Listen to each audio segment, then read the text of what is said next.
The single point of advice is a new service that's being set up between Sussex Partnership Foundation Trust, which is the mental health team. We're going to be joining our colleagues in East Sussex County Council who already have a single point of advice. The single point of advice is our front door for services, so it's the way that people contact us, both professionals and members of the public who have concern about a child. GPs, when they do a referral, or young people or schools, will only have to refer through one entrance to the service. Within that process, there are experts in both mental health, experts in social care and experts in safeguarding that can work with referrers and make contact with families to see exactly what their needs are, and then either give them the right advice, give them some resources to work with, or take them through into a service that would probably be helpful for their needs.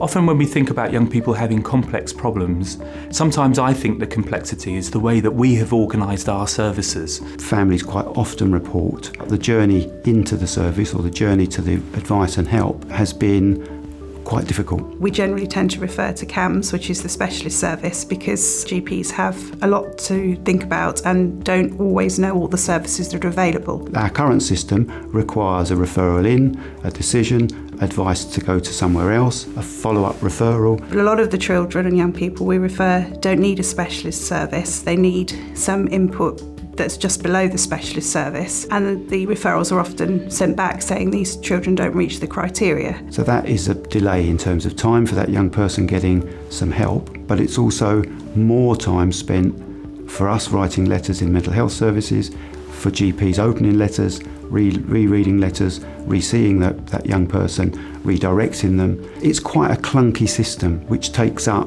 valuable GP time. We started to look at the referrals that were coming into our single point of advice, and we became aware of a large overlap with our colleagues in the CAMS service. We took a snapshot of data for a month and we looked at young people who were being referred to both services. Families and young people's needs are kind of being bounced around between two services. So we're doing the work that we could do in one go if we're all based in the same place. So this new, the SPoA, the single point of advice, has come out of that, so that GPs and other referrers have one place to refer. Their referral will be assessed by a specialist CAMS person or a social services person who between them will work out what's the best place for that child to be seen and the best advice to give them.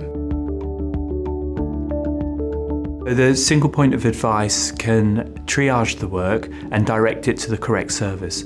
If there's an immediate safeguarding concern, that will go straight through to a social work team. If there's a family that could do with additional support, we can look on the continuum of need and see where that's best offered, or we can signpost people to other services. It's email referrals, so it's electronic referrals, or telephone calls. It will make our lives a lot easier. It's going to reduce duplication, it's going to simplify processes, and it's going to get services to families in a timely way. They'll have a much smoother, easier journey into the right help and advice, and they'll get that more quickly by virtue of the fact that they can access it more directly. It's going to mean that when I see a young person who comes in distressed with their parents and they need some help to get them through that distress, whatever that help will be, will be more assured that they're going to get the right treatment at the right time by the right person, and that I can be guaranteed that my referral is going to be picked up and dealt with.